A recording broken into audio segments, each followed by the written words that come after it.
Hello friends, welcome back. मैं हूं आपका करियर कोच ललित भदौरिया। दोस्तों, क्रोएशिया यूरोप का एक ऐसा कंट्री जो कि पहले से ही शेंगन जोन का मेंबर बन चुका है। पिछले कुछ वर्षों में हमने बहुत सारे लोगों को क्रोएशिया में मेंटोर किया है। यह बात मैंने आपको अपने पिछले क्रोएशिया के वीडियो में भी बताई थी। कुछ और नई वैकेंसीज आई हैं हमारे पास क्रोएशिया के लिए। अब देखिए, अगर आप में से कोई भी कैंडिडेट जो कि यूरोप के शेंगन कंट्रीज में जाकर काम करना चाहता है, तो क्रोएशिया भी उनके लिए एक बहुत अच्छा डेस्टिनेशन है। टेस्टेड कंट्री है। क्रोएशिया के वर्क परमिट्स टाइम पर आ जाते हैं। वर्क परमिट आने के बाद वीएफएस की डेट्स आराम से मिल जाती हैं और वीज़ा सक्सेस रेट काफ़ी अच्छा है। पीसीसी के साथ साथ और क्या फॉर्मेलिटीज़ होती हैं, उन सभी के लिए मैं आपसे रिक्वेस्ट करूंगा, या तो आप मेरे पुराने ब्लॉग्स देख लें, सक्सेस स्टोरीज देख लें, या फिर आप वर्किंग आवर्स में हमारे एडवाइजर से बात कर लें। डिस्क्रिप्शन में हमेशा की तरह हम कॉन्टैक्ट नंबर्स और अपने ऑफिस के एड्रेसेस देते हैं। हमारे फिजिकल ऑफिस कहाँ पर हैं? नई दिल्ली में हमारा ऑफिस है, कालका जी एक स्थान का नाम आपको पता है, नेहरू प्लेस के पास। तो हमारा न्यू दिल्ली का जो ऑफिस है वो है F3 सेकंड फ्लोर, कालका जी, न्यू दिल्ली।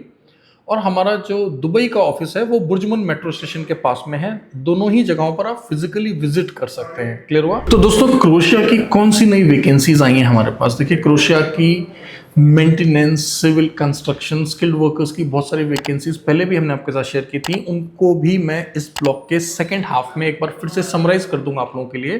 लेकिन जो नई वैकेंसीज आई हैं जो इमीडिएटली मुझे आपके साथ शेयर करनी है, क्योंकि second last week of July चल रहा है, आप ये मान के चलें कि जुलाई और अगस्त, हम अगस्त एंड तक इन सभी वैकेंसीज को क्लोज करेंगे। ठीक है, तो आप पहले ब्लॉग को देख लें, फिर डिस्क्रिप्शन को एक बार गो थ्रू कर लें, और जानकारी पाने के लिए हमारे कुछ पुराने ब्लॉग्स देख लें, सक्सेस स्टोरीज देख लें। आप ये समझ लें कि 150 से ज़्यादा लोगों को हमने Croatia class D long term visa पर भेजा हुआ था। ठीक है, और पिछले ब्लॉग्स में यह भी आपको बता चुका हूँ कि किस प्रकार से क्रोएशिया ने और बेहतर किया है अपने यहाँ के जो रूल्स रेगुलेशंस हैं उनको, किसके लिए? माइग्रेंट वर्कर्स के लिए। ठीक है, तो अगर आप क्रोएशिया जेन्युइन वर्क वीज़ा पर जाते हैं, स्पेशली अगर आप क्लास डी वीज़ा पर जाते हैं, then it's a wonderful country, right. आप हमेशा खुश रहेंगे, सेटिस्फाइड रहेंगे अपने काम से। और अब तो क्रोएशिया की जो टीआरसी है उसका ड्यूरेशन भी बढ़ गया है, राइट। क्रोएशिया की लोकेशन भी सही है। सो हर एक पर्सपेक्टिव से क्रोएशिया एक बेहतर देश है। ध्यान आपने बस इस बात का रखना है कि जो भी वैकेंसीज हमारे पास हैं, या तो आपको ये ट्रेड्स आते हों, नंबर 1, या फिर आप इनमें से कोई एक ट्रेड सीख सकें। ध्यान रहे, इस बार हम आपके लिए कुछ हॉस्पिटैलिटी की भी वैकेंसीज लेकर आए हैं, जिनको मैं इसी ब्लॉग में समराइज करूंगा। ठीक है दोस्तों, तो सबसे पहले पिज़्ज़ा शेफ्स हमें चाहिए, असिस्टेंट शेफ्स हमें चाहिए, और मेंटेनेंस एंड गार्डनर वर्कर्स चाहिए। अब आप बोलेंगे सर, पिज़्ज़ा शेफ्स के बाद असिस्टेंट शेफ्स क्या होता है? मीन्स देखिए, आपको पता ही है, पिज़्ज़ा जिनको अच्छे से बनाना आता है, जिनको अच्छे से एक्सपीरियंस है, वो हो गए पिज़्ज़ा शेफ़। और असिस्टेंट शेफ से मेरा मतलब है जो कॉमी लेवल के कुक्स हैं, स्पेशली जिनको इंटरनेशनल कुजीन्स, स्पेशली मैं बोलूँ तो कॉन्टी कुजीन की नॉलेज है, तो वे लोग यहाँ पर आवेदन कर सकते हैं। मेंटेनेंस एंड गार्डन वर्कर्स, इसके लिए जिन लोगों को गार्डनिंग वगैरह का काम आता है वो लोग अप्लाई करेंगे। सैलरी यहाँ पर काफ़ी अच्छी है। पिज़्ज़ा शेफ की सैलरी है 1200 से 1500 यूरो। ठीक है, आप ये समझ लें कि 1,20,000 से लेकर लगभग 1.5 लाख रुपये तक। असिस्टेंट शेफ की सैलरी है 1,000 से 1200 यूरो, यानी कि लगभग 1,20,000 के आसपास। और मेंटेनेंस एंड गार्डन वर्कर्स की भी सैलरी यहाँ पर काफ़ी अच्छी है, लगभग 90,000, 1 लाख से लेकर 1,10,000 के आसपास आपको पड़ेगा। ये देखिए, मैं लगभग बता रहा हूँ, एग्जैक्ट प्राइसिंग आप जो है गूगल पे ट्रांसलेट कर लेना, मनी को आज के हिसाब से एक्सचेंज वैल्यू आप चेक कर लेना कि यूरो का आईएनआर में कितना बन रहा है। और एक और बात मैं आपको बता दूँ, देखिए ऑफकोर्स क्रोएशिया की खुद की करेंसी डिफरेंट है, बट क्योंकि क्रोएशिया यूरोपियन यूनियन का पार्ट है, शेंगन जोन का मेंबर कंट्री है, तो यूरो वहाँ चलता है, राइट। मतलब यूरो भी चलता है। और आपको समझने में आसानी हो इसलिए हम लोग आपको सैलरी हमेशा यूरोज में बताते हैं, या फिर डॉलर्स में बताते हैं, यूएस डॉलर्स में बताते हैं। ठीक है, तो ये थी कुछ नई वैकेंसी जो मुझे आपके साथ शेयर करनी थी। इसके आगे हम बढ़ते हैं जल्दी से।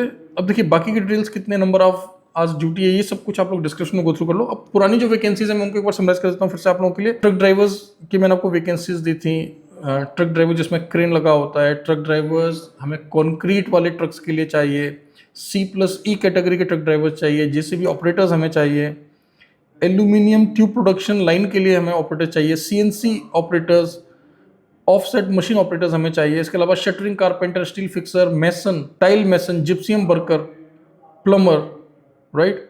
फोरमैन हमें स्टील फिक्सर्स के लिए चाहिए, मेटल फैब्रिकेटर्स, टिग वेल्डर्स। देखिए, वेल्डर्स की बहुत वैकेंसीज आती हैं, आपको पता है, back to back machine operators, ये कुछ ऐसे ट्रेड हैं जिनकी आती रहती हैं वैकेंसीज। ठीक है, अब इसके अलावा मैकेनिक हमें चाहिए फोकलिफ्ट के लिए, हैवी ट्रक्स के लिए मैकेनिक्स चाहिए, कंस्ट्रक्शन मशीन के लिए हमें मैकेनिक्स चाहिए। अब कंस्ट्रक्शन मशीन मतलब कंस्ट्रक्शन साइट्स पर आपको पता है बहुत सारी मशीन यूज होती हैं, उनके लिए हमें मैकेनिक्स चाहिए, ठीक है।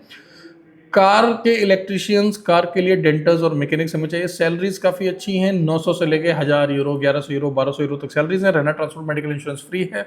फूड के लिए या तो फर्निश किचन मिलेगी या फिर आपको फूड अलाउंस मिलेगा। हर एक वैकेंसी को ढंग से चेक कर लें, डिस्क्रिप्शन को पढ़ लें, कोई डाउट हो तो वर्किंग आवर्स में हमारी टीम से बात करें। कृषि के बारे में बता दिया, शेनिंगन कंट्री है, यूरोपियन यूनियन का मेंबर कंट्री है, जेन्युइन क्लास डी वीज़ा पर आप लोग जाएंगे। प्रोसेसिंग टाइम कितना होएगा, किस किस स्टेप में आपको अमाउंट पे करना होगा, इससे संबंधित अगर आपके मन में कुछ और प्रश्न होंगे तो हमेशा की तरह वर्किंग आवर्स में आप हमारी टीम से बात करेंगे, ठीक है। इस ब्लॉग के डिस्क्रिप्शन में मैं आप लोगों के लिए क्रोएशिया की ही कुछ सक्सेस स्टोरीज डाल देता हूँ, जितना जगह होगा, क्योंकि सक्सेस स्टोरीज तो काफ़ी ज़्यादा है। अब जितना स्पेस बचेगा आपको पता है, डिस्क्रिप्शन बॉक्स में एक लिमिट होती है यूट्यूब पर, हम उससे ज़्यादा कंटेंट वहाँ पर नहीं शेयर कर सकते। Let's see how many success stories we can share here. तो ब्लॉग को यहाँ तक देखने के लिए बहुत बहुत धन्यवाद। ध्यान रहे, क्रोएशिया के अलावा माल्टा, बुल्गारिया, लेटविया, जर्मनी, ये मैं शेंगन कंट्रीज आपको गिरा रहा हूँ, ठीक है। इसके साथ नॉन शेंगन में नॉर्थ मैसेडोनिया, सर्बिया बढ़िया चल रहा है अभी, सर्बिया भी बढ़िया चल रहा है। बीच में थोड़ा सा स्लो था लेकिन अभी फिर से फास्ट ट्रैक हो चुका है। एक और ऐसा देश जो कि बहुत पॉपुलर था 2023-24 में, 2025 में और 26 के फर्स्ट हाफ में बहुत दिक्कतें लोगों ने झेली, देश का नाम है Slovakia. Slovakia is bouncing back again. जो दिक्कतें होती थी लोगों को कि वर्क परमिट आ गया, डेट नहीं मिल रही है, यकीन माने अगले 6 महीने में ये प्रॉब्लम्स आपको दूर होती हुई दिखेंगी, ठीक है। तो ये था ब्लॉग। इसके अलावा गल्फ की बहुत सारी वैकेंसी चल रही हैं। चैनल को सब्सक्राइब करना ना भूलें। यूट्यूब के अलावा लिंक्डइन पर, टेलीग्राम पर, व्हाट्सएप पर हमारे ऑफिशियल चैनल्स हैं, जिनके लिंक्स मैं डिस्क्रिप्शन में मेंशन कर रहा हूँ। भारत से जब भी विदेश जाएं, भारत सरकार विदेश मंत्रालय से लाइसेंस्ड एजेंसी के थ्रू जाएं। काम के लिए जा रहे हैं तो जेन्युइन काम के वीज़ा पर जाएं। सभी दस्तावेजों का ध्यान रखें। अपने कंसल्टेंट को ढंग से चुनें, चाहे वह हम हो या फिर कोई और हो। Thank you very much. All the best.